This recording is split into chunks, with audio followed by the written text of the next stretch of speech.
I made a list of 13 things that I did during my first year as a teacher that I will not be doing this year as a third year teacher. If you're new here, this is my third year as a high school English teacher in Texas. I've been doing 9th grade all 3 years, but this year I actually have 2 classes of Advanced English 1 and my other 4 are just regular on-level English 1. Okay, so I just finished my first week of my 3rd year, which is crazy that summer already ended. I'm honestly still in denial. But some things to keep in mind before I share my list of things is that my first year was 2020 through 2021. So this was like deep in the middle of the pandemic. For the first, I think 6 to 9 weeks, we were completely virtual. And then once kids were allowed to come back, it was their choice. And so I would only have maybe like 6 to 10, if even that, kids per class. So some of these things are from my first year, kind of trickling into year 2, because year 2 was actually my first normal year where things were completely back to normal. There were no more masks. I live in Texas, and 100% of kids were in person. So most of these things are from year 1, but kind of trickling into year 2 because it was normal. Okay, number 1 is that during my first year and into my second, actually all of my second, I did not have a turn-in bin. Now, I like to think I'm pretty organized, but I would just take up papers and paper clip them together and then put a post-it note like 2nd period, 4th period. But guys, my desk was getting messy. I'd never lost anything, but there would just be like stacks and piles of papers. And if I took them home to grade, I would just bundle them all up, throw them in my purse, and take them home. So this year I have nice and neat organized turn-in bins for each of my classes. Number 2, during my first year as a teacher, my naive self did not have a cell phone policy. That was one of my biggest headaches, not only my first but second year, was trying to figure out how to deal with cell phones. Obviously, during this time in 2022, especially at the high school level, you can't ban them. You have to figure out ways to either work with them efficiently or get kids to not be on them when it does not apply to assignments. So this year, unlike my first year and last year, I have a very structured cell phone policy. I went and bought one of those pocket charts that are numbered 1 through 30. They are perfect size for cell phones. Also, they can be used for calculators. And I offer extra credit for students who leave their phones in the bins.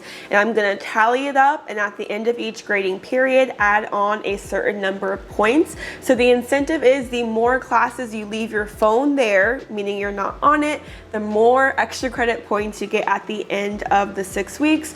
So far, I would say most of my students, at least half in each class, have been putting their phones in there, especially my advanced classes. I think like all of them put their phones in there.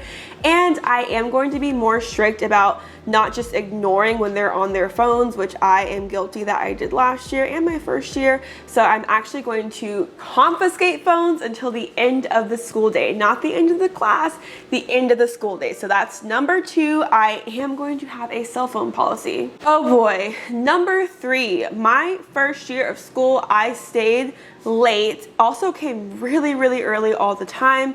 Guys, I know it's kind of impossible to only work during contract hours, but staying after school every single day 2 or 3 hours after the school day ended, or even arriving like 2 hours early, no, we are not doing that in year 3. I'm going to try to get as much work done as possible during the school day. Of course, I am still going to end up coming home and doing work in the evenings on the weekends. But once school ends at 3 p.m., I'm going to wait till 3:20 because there's traffic. At 3:20, I am getting in my car and going home. No more staying super late. Number 4, and if you're an English teacher, please listen up. My first year, I excessively assigned essays. Like I'm talking about, I think I was giving an essay like every week and a half, maybe 2 weeks, especially during the first semester.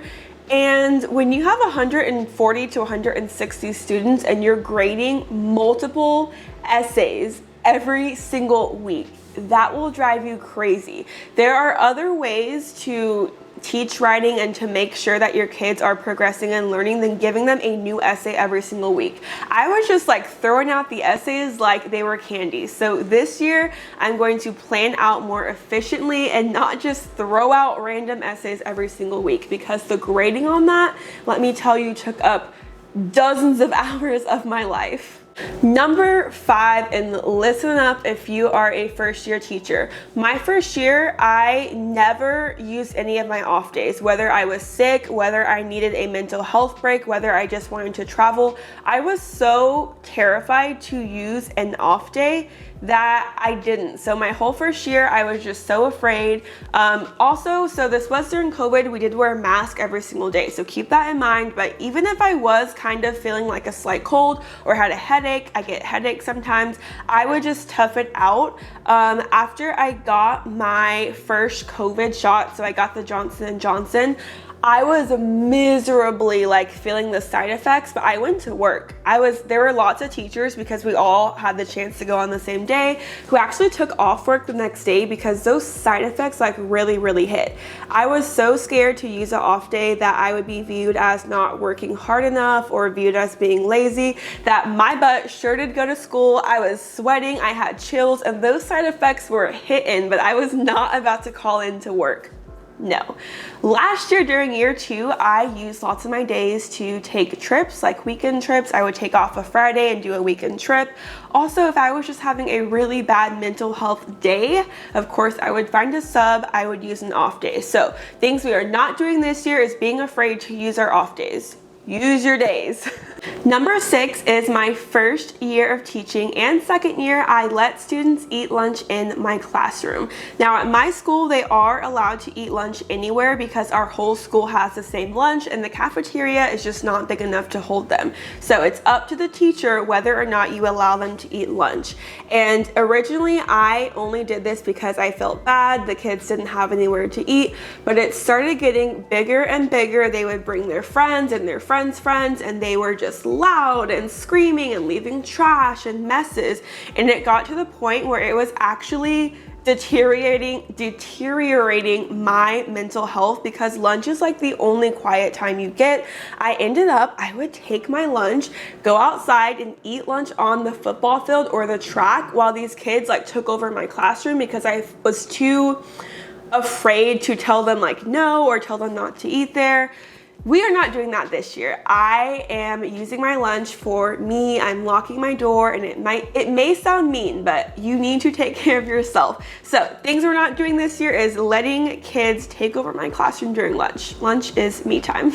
Number 7 is my first year. I would like stay in my classroom all day and not move. Like, I'm not even kidding. There were so many days where I would come in the morning and just be in my classroom all day. Like, I didn't even go pee or go to the bathroom until the end of the day. I would eat lunch in my classroom and literally never leave my classroom. This is so unhealthy and just so bad.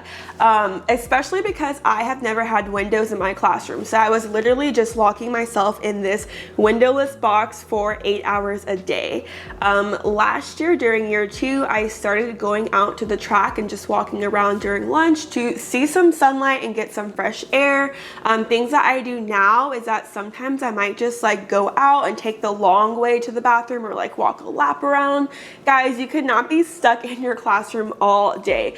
Go talk to another teacher, go walk outside, go do something, go to the bathroom, do something to leave your classroom. Okay, number 8 kind of goes along with that, is that my first year, I was so stressed out and I would get so like laser focused, tunnel vision into my work, into planning, that I would not physically take care of myself. I mentioned there were times where I would not use the restroom all day long.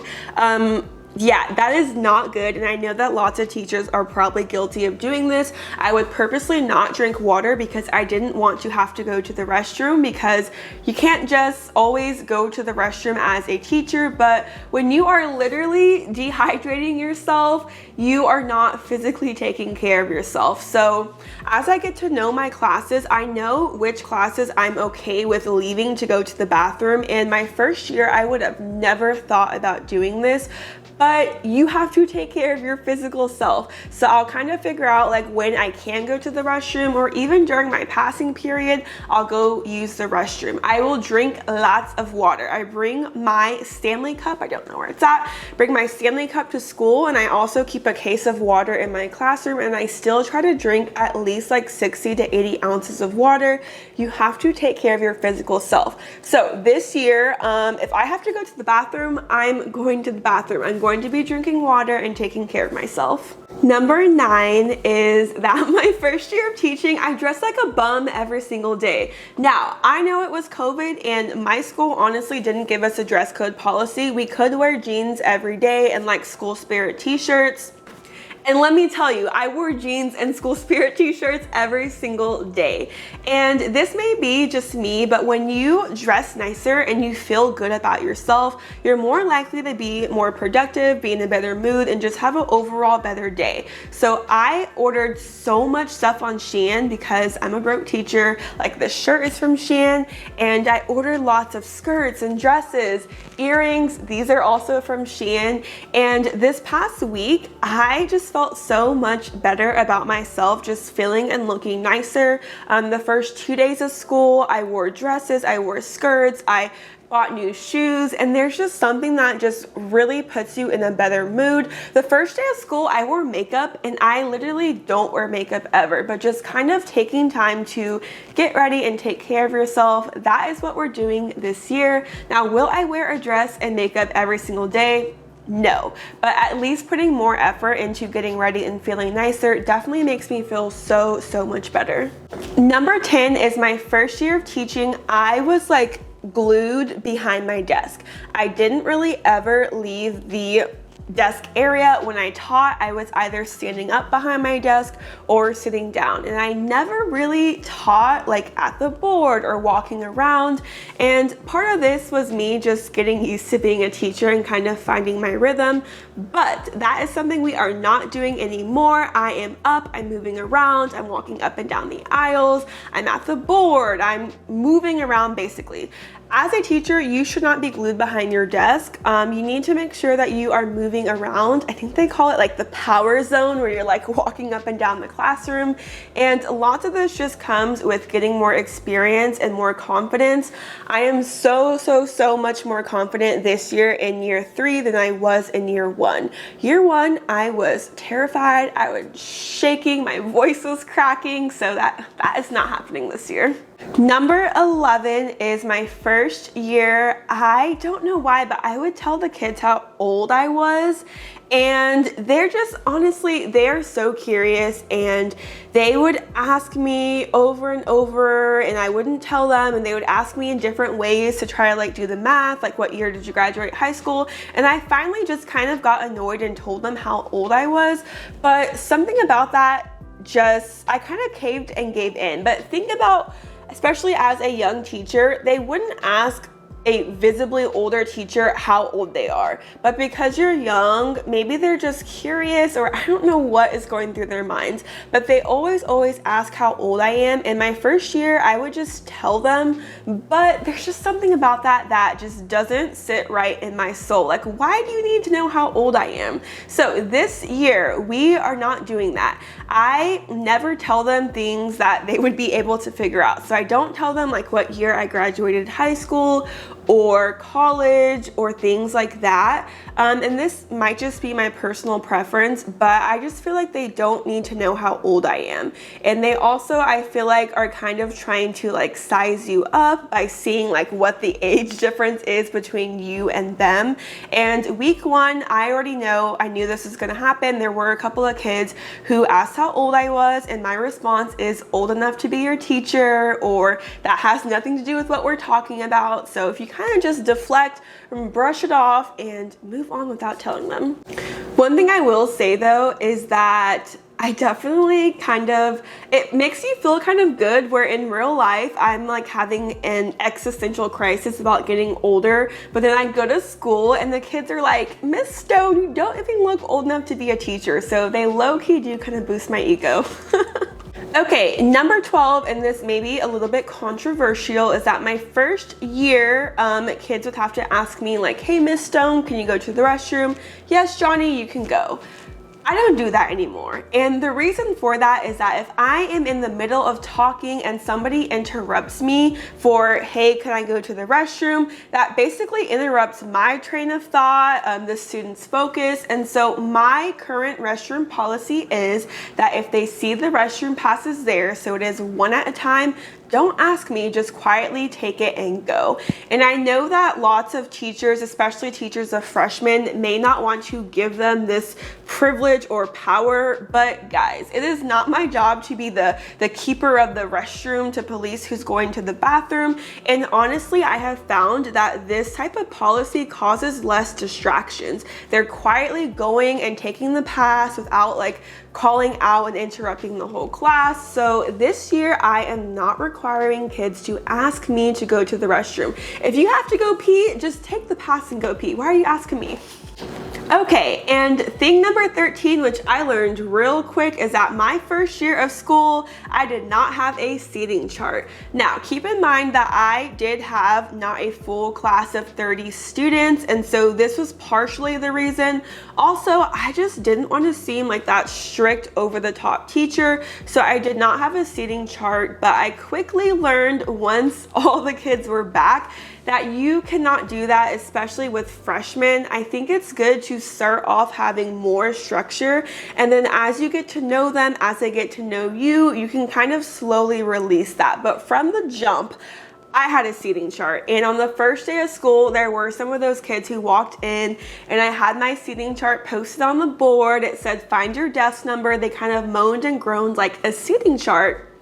Yes, Johnny, we have a seating chart in Miss Stone's class. So this year I definitely am going to, or have already had a seating chart from the very, very beginning of the year. You can't start off with saying sit where you want and then things go crazy and you give them a seating chart. Start off with the seating chart and then see how they do. Okay, so those were 13 things that I did my first year as a teacher that we are not doing anymore. We are in year 3 with the teacher shortage and the number of people that quit. Your girl is kind of a veteran. She's a veteran. She's year 3 and she's still here. So I hope that you guys enjoyed this video. Make sure to subscribe down below for more videos and I will catch you guys in the next one. Bye.